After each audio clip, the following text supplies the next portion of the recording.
Hello, everyone, and welcome to today's webinar series, Housing Discrimination and the Minnesota Human Rights Act. Help your clients secure and establish stable housing. For today's webinar, the audio will be muted for participants. You will find the chat feature to ask questions. Please type your questions into the chat box. We will hold these questions until the end of the presentation. Today we have Paul Zuzulowitz and Lenora White joining us as our presenters. Paul Zuzulowitz serves as the Associate General Counsel for Minnesota Department of Human Rights. He assists the department in overseeing discrimination investigations, drafting appeal decisions, and providing legal advice to Commissioner and department employees. Prior to joining MDHR, he practiced as a housing attorney at Southern Minnesota Regional Legal Services in St. Paul, Minnesota. Lenora White is Human Rights Enforcement Officer at the Minnesota Department of Human Rights since 2014, and she is a member of the department's task force for the Minnesota Interagency Council on Homelessness. She earned her law degree from the University of St. Thomas. Please welcome Lenora White. Good morning, everyone, and thank you for joining us for the webinar today. We will be discussing information for service providers and the Minnesota Human Rights Act. The purpose of today's webinar is to provide service providers with the knowledge necessary to identify unlawful discrimination while assisting clients in applying for housing, maintaining housing, or leaving housing. A hard-to-house tenant in need of services may face discrimination in all three phases of tenancy. Learning how to identify housing discrimination and what to do when you encounter it will empower you to remove barriers to housing for your client. For today's agenda, we just want to go over the Minnesota Human Rights Act and the jurisdiction as it relates to housing, some exemptions in the area of housing, and then discuss areas where your client may face discrimination in the beginning stages of tenancy, during tenancy, and terminating the tenancy. And at the end of the presentation, we have resources for service providers, and we will leave some time for questions at the end as well. So, under Minnesota law, housing is a protected area under the Human Rights Act. It is illegal to treat a person differently because of their race, color, creed, religion, national origin, sex, marital status, disability, public assistance, sexual orientation, or familial status.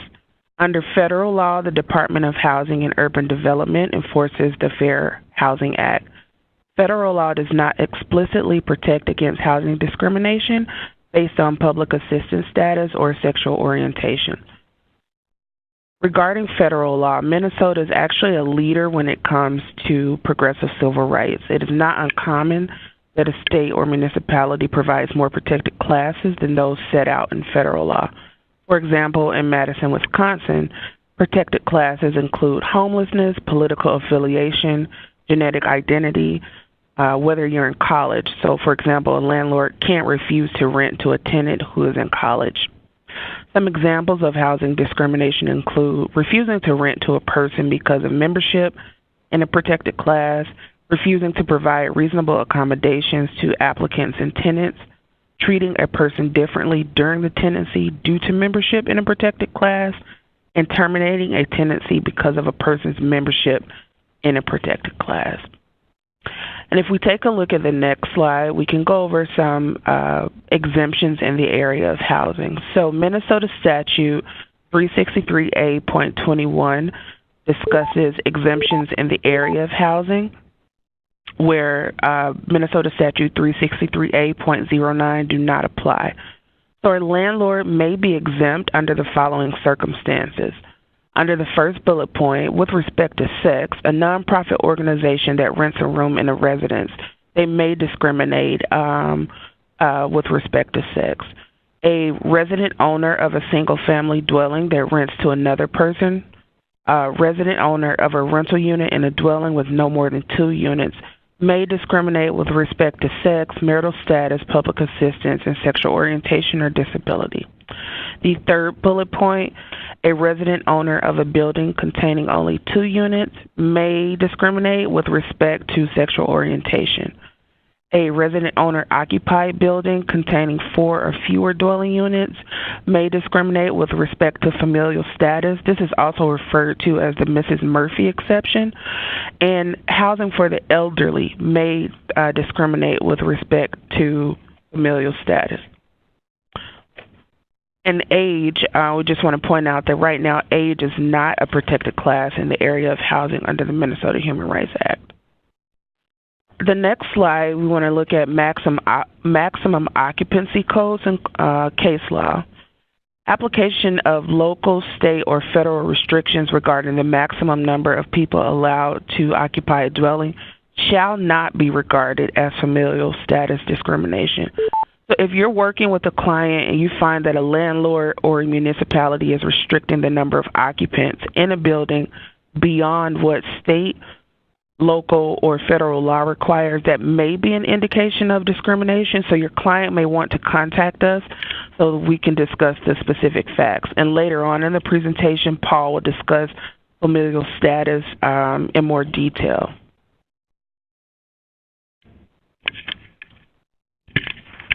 Okay, thanks, Lenora. So we're going to get into what possible signs of discrimination at the beginning of the tenancy, and that mainly is in regards to the tenant application process. So common things that tenants need to disclose when they're applying for housing include criminal history, sources of income, and size of family. And for each of those topics, they're areas of concern for us because they could result in denying a person housing based on their protected class. Other questions that are really that are commonly asked have to do with rental history as well as credit history. But for now, we're going to talk about these 3 topics when it comes to applying for housing. So why do we care about criminal history in housing? Whether you're a criminal or not is not a protected class in under the Minnesota Human Rights Act. But a lot of us have criminal records. Nearly 1 million of U.S. adults, or 1/3 of the population, have some sort of criminal record, according to the Bureau of Justice Statistics. As of 2012, the U.S. accounted for only about 5% of the world's population, but almost a quarter of the world's prisoners were held in American prisons. Since 2004, an average of over 650,000 individuals have been released annually from federal and state prisons, and over 95% of current inmates will be released at some point. So those are important, some background information to keep in mind as we look into criminal history in the housing process. In Minnesota, or according to the FBI, a 2017 Uniform Crime Report, African Americans represented 27% of all arrests nationwide, but only represented 13% of the total population, according to the U.S. Census Bureau. Here in Minnesota, we have similar numbers, 24% of all arrests statewide, according to the Department of Public Safety Uniform Crime Report in 2017. 24% of African Americans made up arrests, but African Americans only account for 5.8% of the total population.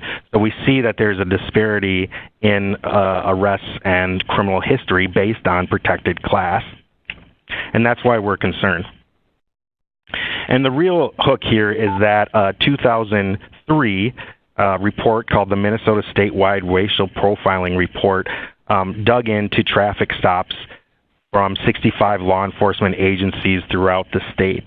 And the report found that officers subjected a higher rate of African American drivers to discretionary searches in traffic stops than the average total stop population. There was a 12.61% traffic stop for African Americans, or discretionary search of a vehicle for African Americans at a traffic stop, while for the rest of the population, there was only a 4.95% rate of discretionary searches. In all but 2 of the 37 jurisdictions under this report, there were more discretionary searches for African Americans than non-African Americans.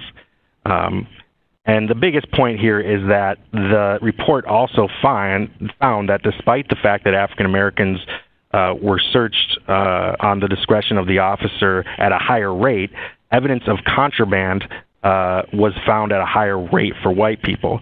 So overall, 24% of discretionary searches for whites produced evidence of contraband, while only 11% of search for African Americans produced evidence of contraband. So that's why this is a cause for concern for the department, because if African Americans are being unfairly cited for criminal activity in the form of arrest charges or convictions, a strict housing application policy regarding criminal history may have a disproportionate effect on African American people without adequate justification. So that's where the Minnesota Department of Human Rights comes in here. And just this morning, the Star Tribune posted an article about the Minneapolis City Council discussing ending traffic stops entirely because they fall so they're such minor offenses and they fall so disproportionately on African Americans. So this is a conversation that we're continuing to have.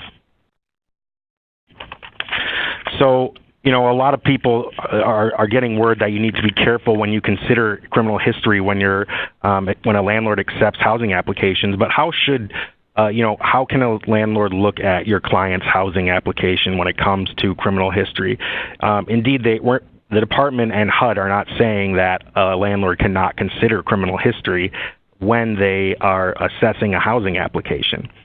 But HUD recommends that landlords take individual assessments of the criminal history. According to guidance entitled the Office of General Counsel Guidance on Application of Fair Housing Act Standards to Use Criminal Records by Housing Providers from April 4th, 2016, landlords should consider the fact or circumstances surrounding the criminal conduct, the age of the individual at the time of the conduct, and evidence that the individual has maintained a good tenant history before and or after the conviction or criminal conduct. The landlord should also consider rehabilitation efforts. And I think HUD is taking from an old case that had to do with considering criminal history in the employment context. In a case called Green versus Missouri Pacific Railroads, the court held that a defendant's policy of refusing employment to any person convicted of a crime other than a minor traffic offense had an adverse impact on African American applicants, and it was not justified by a business necessity. So the court put out a test and said you should consider the nature of the criminal offense or criminal conduct, the time that has passed since the offense, and the nature of job held or sought. So I think what HUD is saying and the case law is saying is, create a policy that has some parameters, but also look at each application on a case-by-case basis as opposed to having categorical automatic denials for certain criminal history. So according to HUD, if someone is denied housing simply because they have arrest records, HUD finds that that's discriminatory. The same HUD guidance I cited said the mere fact that a man has been arrested has very little, if any, probative value in showing that he has engaged in any criminal misconduct. And for that reason, a housing provider who denies housing to persons on the basis of arrests not resulting in conviction cannot prove that the exclusion actually assists protecting resident safety and or property. Another example is a no felonies policy. My wife, the last apartment she lived in, the landlord said no felonies. Another example is someone saying, regardless if you have a conviction, whether it's a disorderly conduct or felony assault, you're barred from housing. Those are the types of policies that these categorical policies should you should keep an eye out for.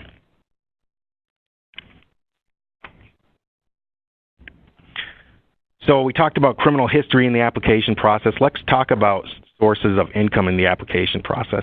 Unlike the Fair Housing Act, as Lenora explained, the Minnesota Human Rights Act protects people regarding the status of public assistance. So if a landlord is denying you a housing benefit or housing because you're on public assistance, that constitutes discrimination in Minnesota. In addition, many people on public assistance may be disabled. For example, people on Social Security that simply cannot work. So, that could also disproportionately impact people with disabilities.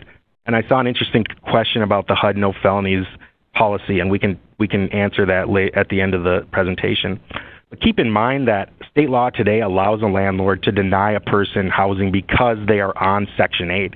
And a 2010 Minnesota Court of Appeals case made that ruling in a case called Edwards versus Hopkins Plaza Limited Partnership. The court looked at federal and state statutes controlling subsidized housing and determined that the legislature intended the Section 8 program to be voluntary for landlords. But the court also said that the states may choose to make denial of Section 8 tenants an act of discrimination. So that's something we should keep in mind if the legislature wants to require landlords to take Section 8. It's not, this case is saying they can.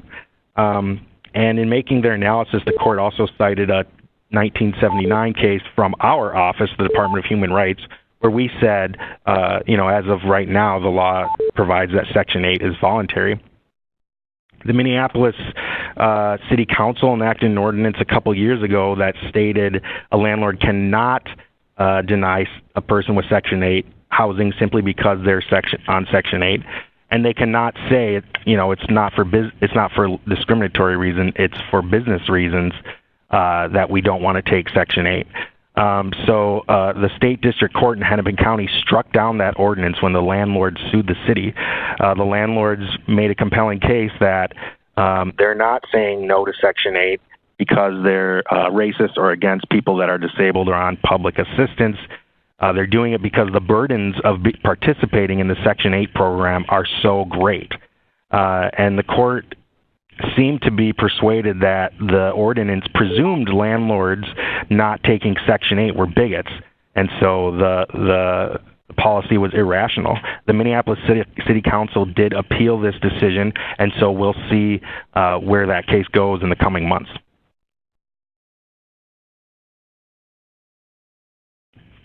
So again, examples of discrimination based on public assistance. We had a case here in the Department of Human Rights where the charging party was seeking emergency public assistance to help cover the cost of a security deposit in order to lease a property. Although the charging party and respondent signed a lease, the agreement was rescinded by the respondent after the landlord spoke with the County Human Services.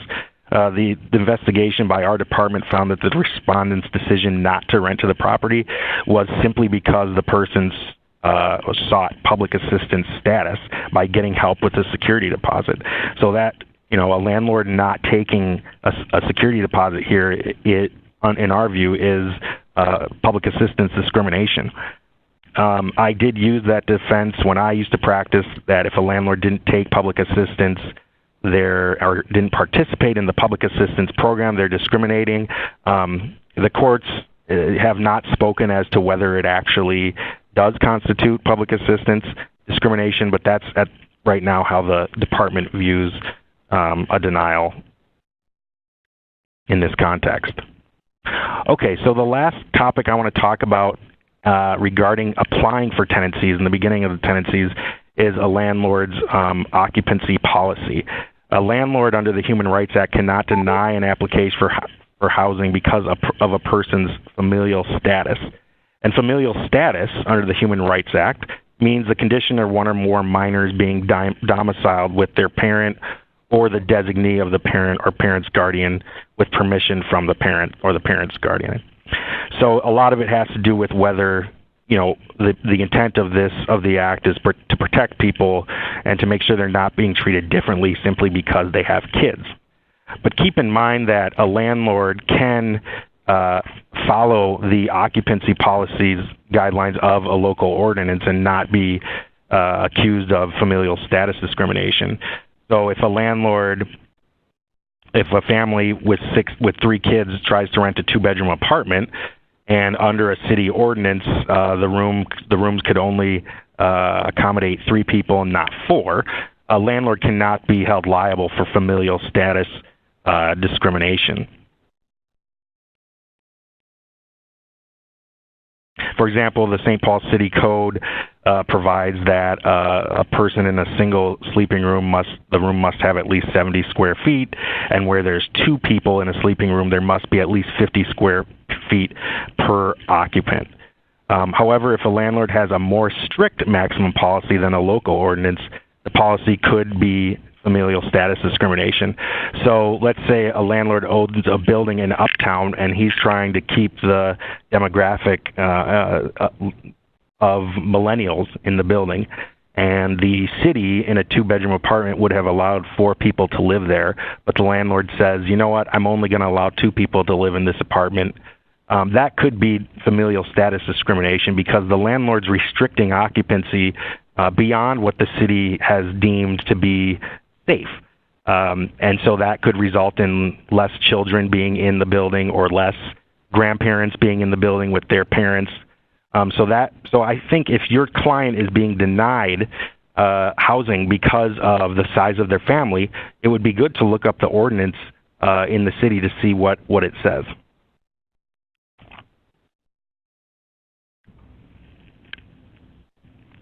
So here are some examples, and we had cases that touched on this issue in the last couple of years.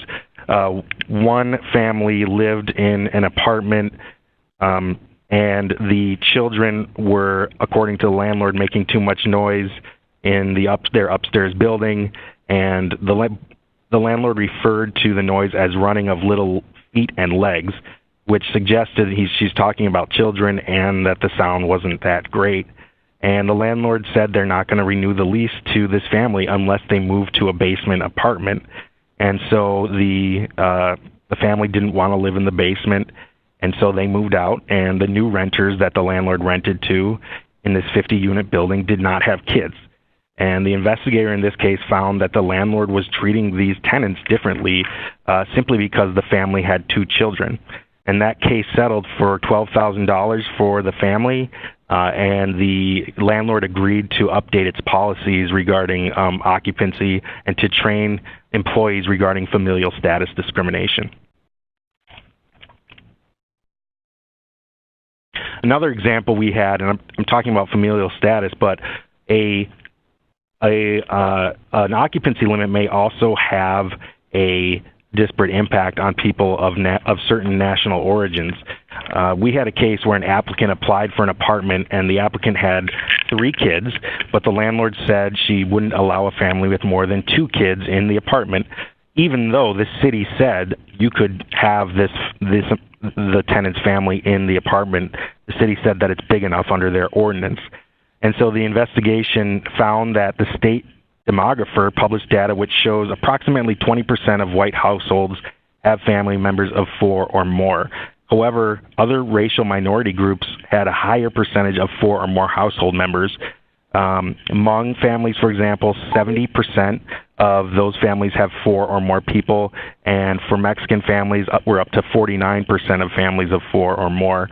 So the client was a member of a protected class, and we found that there was a disparate impact on families of different national origins as a result of this housing policy. So let's talk about the analysis, and I'll try to keep it as plain language as possible, that a department or a court would look at. If a landlord is saying you can't have any felonies on your record, or a landlord saying I'll take families but not families with more than 2 kids, or a landlord says you have to be gainfully employed to live here. You can't be receiving public assistance. So, well, if a landlord has a rule that is facially neutral but has a disparate effect on a certain protected class, so whether it's race or gender or national origin, there is an analysis that courts in the department use to determine whether this facially neutral policy results in discrimination. So why don't we use the no felonies example to go through this analysis? First, the tenant to challenge a policy has to prove that the practice would cause or predictively cause a discriminatory effect or a disproportionately negative effect on a on a protected class. So, for example, the no felonies policy from HUD or from many landlords, is there data out there that suggests more members of a protected class have felonies than not? The tenant would have to prove something like that and come up with some data to establish its first burden under the analysis. And then the landlord has the burden to come back and justify its policy. So in the no felonies example, perhaps a landlord will say it's because of safety, and safety is a hard interest to beat. So that could be a legitimate non-discriminatory reason for having a no felonies policy. If the landlord meets its burden there, then the tenant can come back and prevail still if it can prove a less discriminatory way to forward the interests of safety. So I'm just thinking out loud, but for a no felonies policy, maybe they can have a policy that is no violent felonies. So if someone committed a felony by stealing money, but it didn't involve hurting anyone, could that be less restrictive and still forward the interests of safety? Or what about a no felonies policy within the last 5 or 10 years? Those are just examples, and I don't know how a no felonies case would come down if it were challenged in court. It hasn't been challenged yet.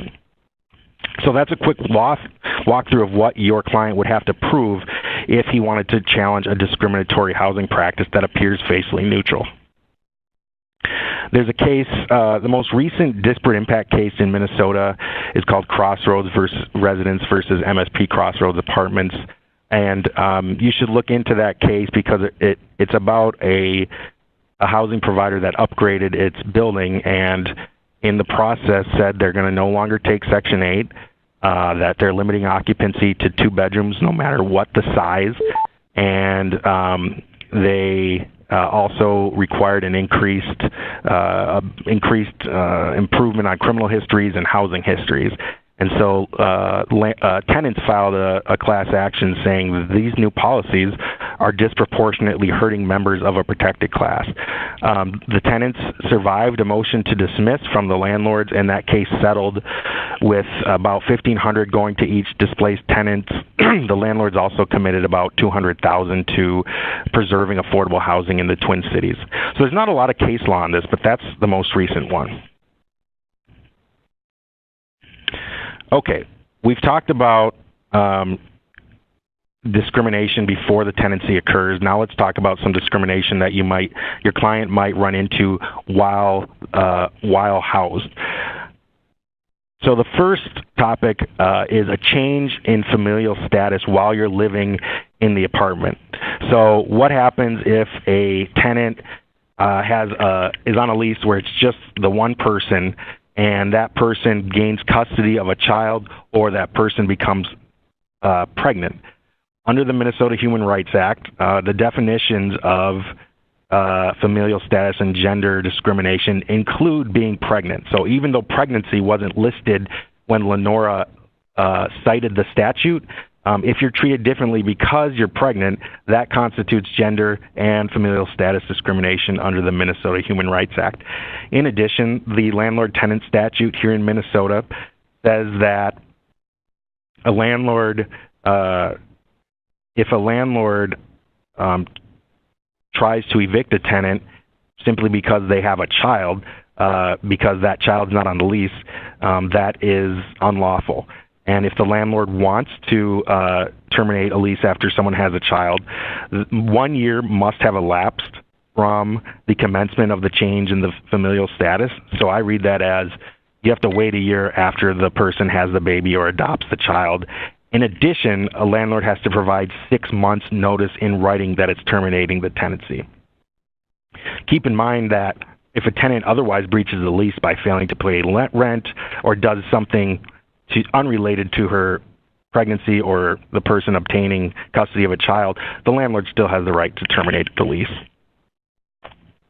Okay, I'm going to turn it over to Lenora to talk about requests for reasonable accommodations during the tenancy. Hi again, everyone. So I want to highlight the second area some of your clients may experience discrimination in during tenancy.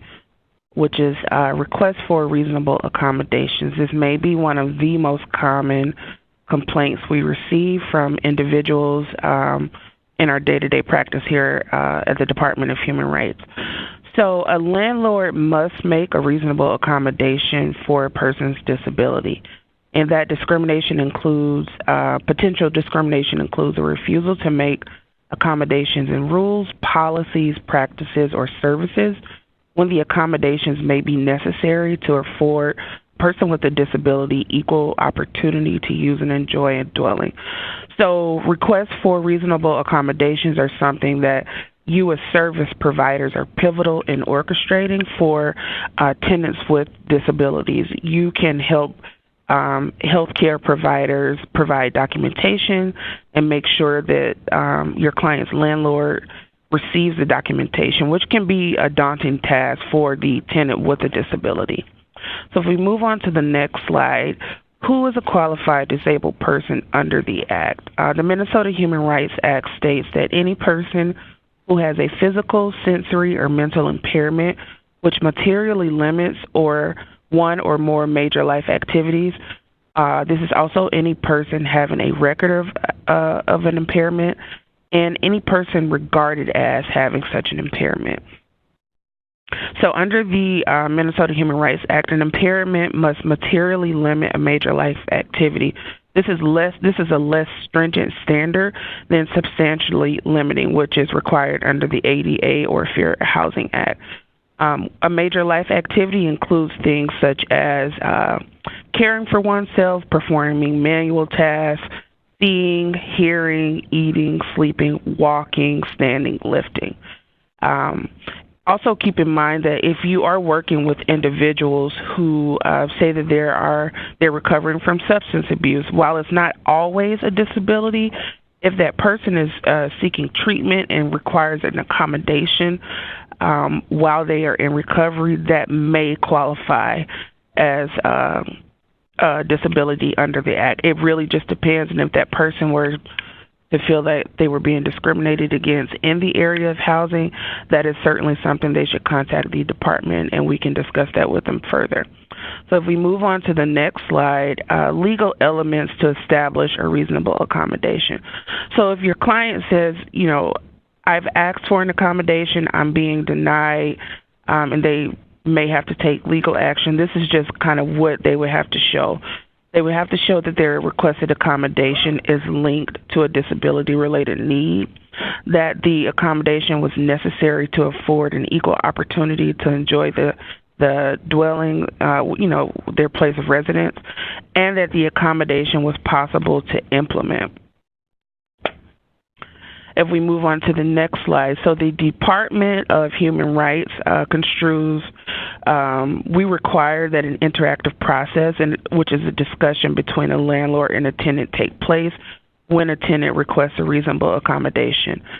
And we suggest that both housing providers and tenants should document these discussions.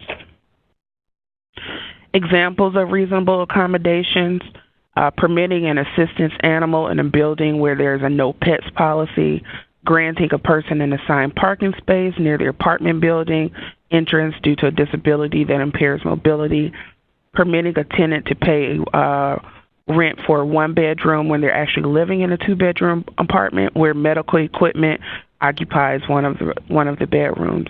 In the case we had we've investigated here at the department, we had a tenant who owned a condominium that was managed by by a respondent, and the tenant psychiatrist submitted a letter to the respondent stating that the tenant required an emotional support animal. The tenant's request for an emotional support animal in the condo was a reasonable accommodation due to a disability, and we found that the request was improperly denied by the respondent because they could not prove that the tenant's keeping an emotional support animal in the condo resulted in undue hardship for the respondent. So this matter was resolved in conciliation. The respondent agreed to provide training, managerial and supervisory employees, update its declaration and rules and regulations, and paid damages to the charging party. For the third bullet, where we're discussing whether allowing a tenant to pay rent for a one-bedroom apartment while actually occupying a two-bedroom apartment, the question here is whether waiving the increase in rent is a reasonable accommodation. Would that result in an undue hardship for the landlord? We would look at how big is the building, how much more would the rent be, what is the reasonable accommodation policy for the landlord? And loss of profit for a landlord does not categorically render an accommodation request unreasonable. So the next slide, we look at what if a housing provider decides to deny a request for accommodations. That housing provider has the burden to show that the accommodation request was unreasonable. And our statute states that accommodation is unreasonable if it imposes undue financial or administrative burdens or requires a fundamental alteration in the nature of the program. Other instances where a housing provider need not accommodate is if there's a direct threat or damage to property. And I'll pass this back to Paul. He'll give you a quick story about a pit bull in housing. So just an anecdote to kind of chew on. I had a client who wanted me to help him get an assistance animal into his apartment, and the animal was a pit bull. HUD guidance says that housing providers cannot discriminate based on an assistance animal's breed, the type of animal it is, or the size. And so I went ahead and took the case and said, we'll get the documentation from your doctor and help you get this assistance animal into your apartment. I looked up his case history at the firm's database, and it turns out we had already permitted or helped the tenant get a previous pit bull into his apartment, and that pit bull bit someone. So the question is, does it become an undue burden, or is there a direct threat here by allowing a tenant whose previous dog already bit someone to have another dog or another assistance animal? My boss said we shouldn't take the case because there's not a reasonable likelihood of success, and we have limited resources. But I did pose this to a group of housing providers at another training, and they said it's a completely different animal. It's still a reasonable accommodation. It's not the same animal, and it shouldn't matter whether the second animal is a pit bull or not. So that case could really go either way. So let's talk about, during the tenancy, criminal activity during the tenancy and grounds for termination of a lease. Cities have implemented policies where they require a landlord to terminate the lease for criminal activity, even though a person is never charged or even convicted of a crime. I wanted to show you this video today, but I think it's a little too long. But I encourage you to look at this story from Channel 5 that talked about a city where 155 people had their leases terminated for criminal activity, even though they were never charged or convicted.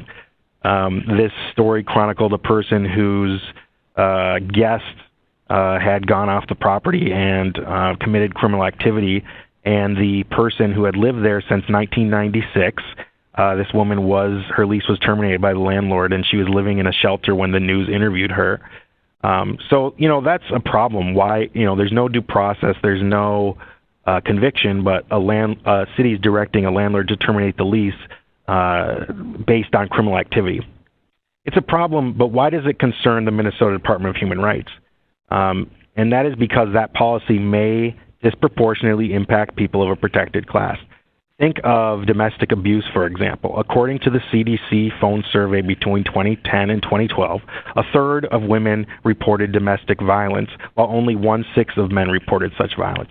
So what happens if a guest or even a uninvited person, a person under the tenant's control, as the leases say, commits criminal activity by attacking the tenant or damaging property there?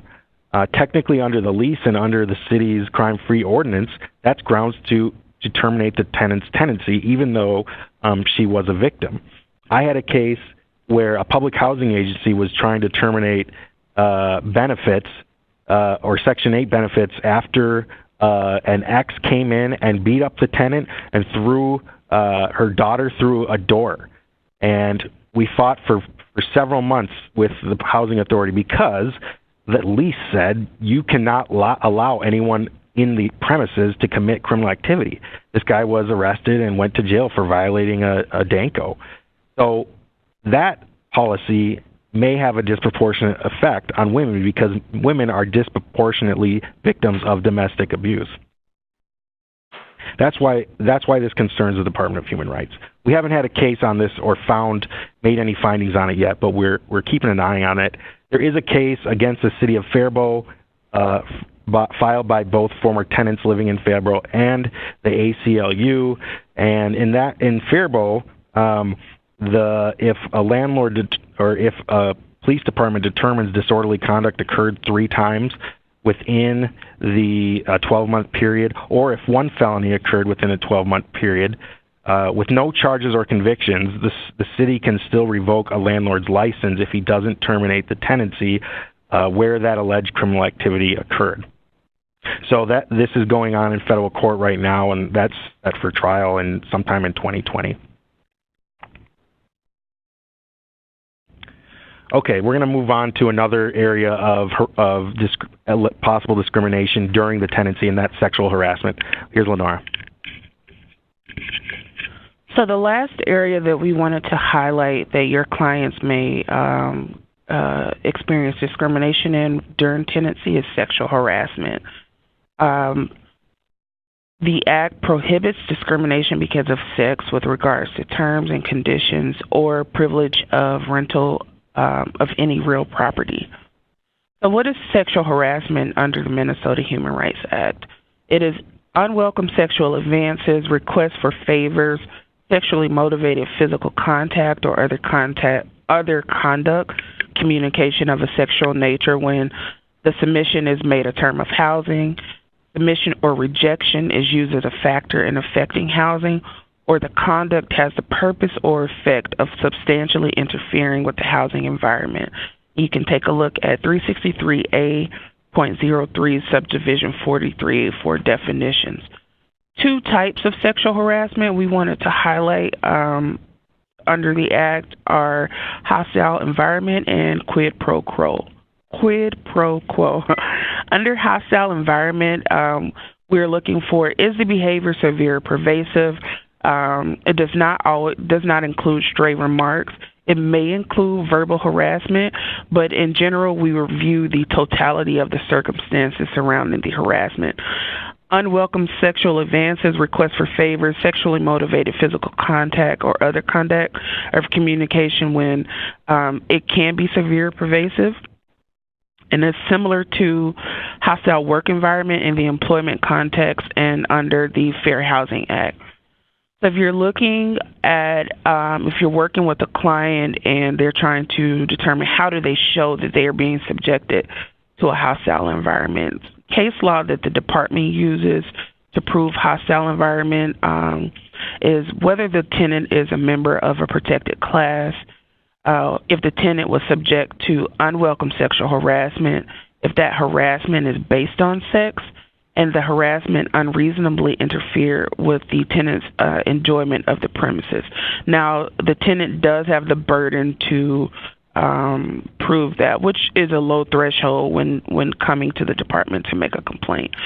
The next area we look at is quid pro quo harassment, and that's literally something for something.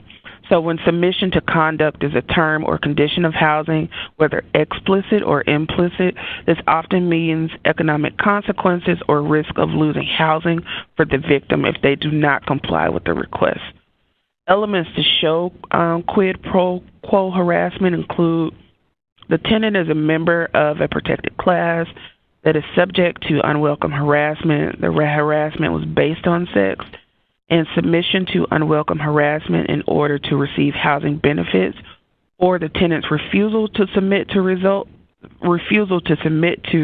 the harassment results in loss of housing benefits. Some examples of sexual harassment during tenancy. So an example of quid pro quo harassment is, maybe a landlord is requesting sexual favors from a tenant in exchange for stable housing. in a case that was handled at the department, Scott v. Trilogy Properties. We had a female tenant. At the time she signed her lease, the landlord was aware that she was an exotic dancer. The department determined that the landlord's request for a lap dance from the charging party in order to allow her more time to pay her rent. We found that that was quid pro quo sexual harassment in asking for the lap dance, and that the landlord retaliated against her when she turned down his sexual advances. This matter was resolved through conciliation. Hostile environment is making sexually inappropriate comments and advances to tenants over prolonged periods of the tenancy.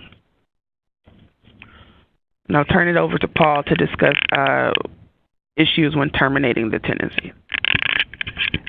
And I just want to talk a little bit more about reasonable accommodations at the end of the tenancy. And you know, this presentation talked about the more nuanced areas of discrimination, and we know that a landlord cannot terminate a tenancy because of the color of a person's skin, or because of the person's religion, or because of whether the person is single or married. So those are topics regarding terminating the tenancy that we didn't feel the need to cover, but keep in mind that a landlord has to continue to provide reasonable accommodations basically up until the tenant hands the keys over to the landlord. And there's a case in the 8th Circuit called Redeka v. Jura that basically said the landlord's duty to accommodate a tenant doesn't end when the landlord gives a notice to vacate.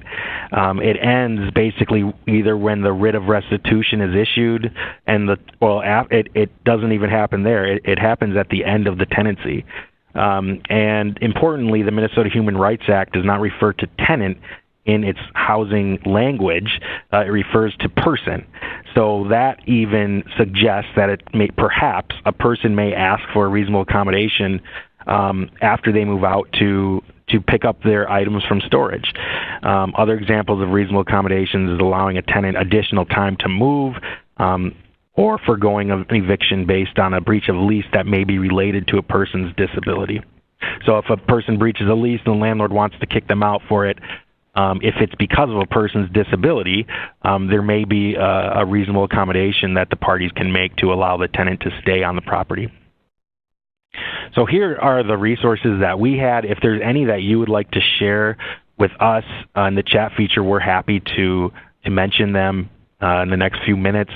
But these are what we have. The Minnesota Attorney General's office has a really good landlord-tenant handbook, and at that link and at the end of the document, right, where there's resources, a lot of resources for tenants. Also, local legal aid offices, clinics, expungement clinics can be found at lawhelpmn.org, and Homeline is also if your client's not eligible for legal aid services or clinics, Homeline has, I think, a more liberal, they can provide help to people with higher incomes. So, and just a plug for the Department of Human Rights that we are involved with an 11-agency council to end homelessness in Minnesota, and they're counting homelessness in Minnesota and working to reduce it, and we're trying to keep this going as the administration, during the administration change. So thank you all very much for attending this webinar. We got about 5 minutes left. Let's take some questions. So one of the questions that we've received is, with the definition of reasonable accommodation, can you expound on the difference between being regarded as having a disability and having a disability? So if you want to take a look at slide 21, where we are defining a qualified disabled person under the Act. So sometimes a disability is apparent. So you can maybe look at someone and determine that there is some impairment that they have. Other people sometimes are able to present a doctor's note stating, I have this condition and I require XYZ as an accommodation to assist me. The regarded as is sometimes if an individual meets the requirement of being regarded as having an impairment, if they're able to establish that he or she has been subjected to an action prohibited under the Human Rights Act because of an actual or perceived physical or mental impairment, whether or not the impairment limits or perceives limits a major life activity. So, for instance, if you have a dishwasher and the dishwasher may maybe they're missing one or two fingers, and the dishwasher has not asked for an accommodation, has not mentioned anything about a disability. However, the employer, upon seeing that, automatically assumes that this person has a disability and decides, oh, well, we had previously offered you employment, but upon meeting you in person, we won't hire you. That could be a perceived disability, and if that person came to the department and made a complaint, that's probably something that we would likely write a charge of discrimination for. I hope that answered your question. Another question we received was, with regards to rental payment, are Minnesota landlords able to charge more than first and last month payment upon agreeing to new tenancy? Or can landlords pretty much charge how they want? It seems that this is a huge barrier for renters because they can't afford that much money and they are eliminated from being able to rent unless they have middle to high income. This affects low-income families. Do you have any information on this? Unfortunately, I will say this is something we do receive quite a few calls about. What I can say right now is if the policy applies, if the landlord is applying the policy to all of the tenants or potential tenants, then it's a neutral policy. However, if there's some indication that the landlord is arbitrarily applying that policy, that may be an indication of discrimination. So, for example, if someone comes in and submits a rental application and the landlord assumes they have middle to high income, so they only require first and last month's rent, but you have someone else who may come in and based on their appearance, the landlord says, well, I need first and last month's rent and I need a security deposit. If that person would have contacted the department and be able to provide us some information that they feel that they are being asked to do more to obtain tenancy with that landlord than someone else of a different protected class, that may be something that we write a charge of discrimination for. So I hope that answered your question. So just to confirm, Lenora, you're saying if it's applied equally, there really aren't any limits to what they can charge. Okay. So there is one question. Someone asked, HUD has basically a no felonies policy. Is that illegal? I didn't know that was the case. But if there is a policy that says no felonies ever, we're going to go back to and this hasn't been challenged in court yet, but we're going to go back to our disparate impact analysis, right? I'm going to get rid of this.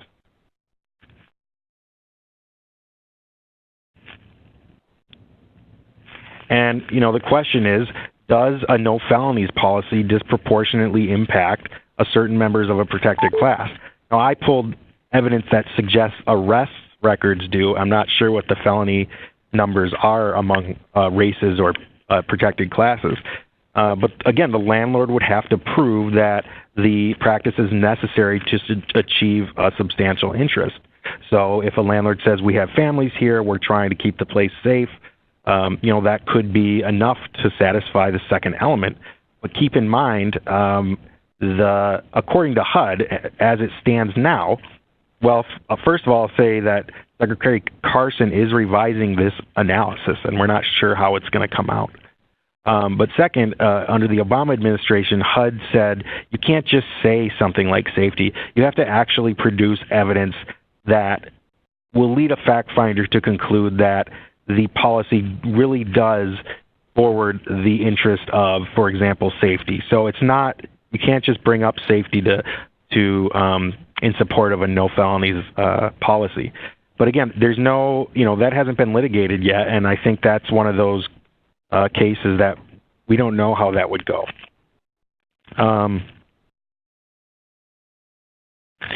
So how do other groups compare with regards to criminal history and housing discrimination? That's a good question. I'd suggest looking up the FBI Uniform Crime Report, as well as I think the Minnesota Department of Public Safety Uniform Crime Report, because I think that does break down the numbers among races beyond just African Americans and non-African Americans. Another question is, what is the definition of a disability, and is there inconsistencies? And yes, there is inconsistencies between federal and state law. As Lenora explained, what a disability is in Minnesota under state law requires that the person have a condition that materially limits a major life activity. And under federal law, under the Americans with Disabilities Act, the standard is something that substantially limits a major life activity. So, and that's been deemed as a higher hurdle to cross than the state law. So, and that results in confusion, and it could result in mistaken identification of a disability. If there's fraud, that would have to be intentional. But, that's just why we need to stay in our lanes. Are we talking about federal law or state law? Because they're different. What about landlords who request 3 or 4 times income of 3 or 4 times a monthly rent? And individuals receiving county and federal benefits are discriminated based on income disability. Well, okay, so I think we could go back to the disparate impact analysis. I think first we say, generally, as Lenora said, if it's applied equally to everyone, that's a neutral policy that we don't at first blush say is discriminatory. But could this fit into a disparate impact analysis? If we require a person to have 3 or 4 times rent, the landlord requires that, can the landlord justify element 2? Can they say that there's a good reason for that? And for what about tenants on Section 8, requiring a 3 or 4 times income for a tenant on Section 8? Well, on the one hand, a lot of the rent might be coming from Section 8 instead of the tenant. So why does it matter what the tenant's income is? On the other hand, the landlord might prove that Section 8 benefits aren't reliable, or that he tends to get less rent and has to terminate leases for people on Section 8 more often. So there's 2 sides to how that second element could fall. But I have heard that from more than one service provider during trainings that, this totally affects my client, and the amount of income my client makes is irrelevant because most of the rent is paid for by the federal government. Good question, and it's one I cannot answer. And I think someone just pointed out that the Walz administration seems interested. I don't know about this, but the Walz administration, according to this attendee, seems interested in housing, and there may be changes coming in legislation. Okay, thank you guys again very much for your attendance. Thank you all. We will go ahead. Thank you all for joining MDHR for today's webinar. We appreciate and value the work you do every day. Thank you to our presenters, Lenora White and Paul Zuzulowicz. You will find more information on MDHR's website, mn.gov/MDHR. Remember to have your colleagues view these webinars and the MDHR website. We will follow up with an email to registered attendees once the video is ready to share. Thank you so much, and we look forward to you joining us again. Have a great day. Bye.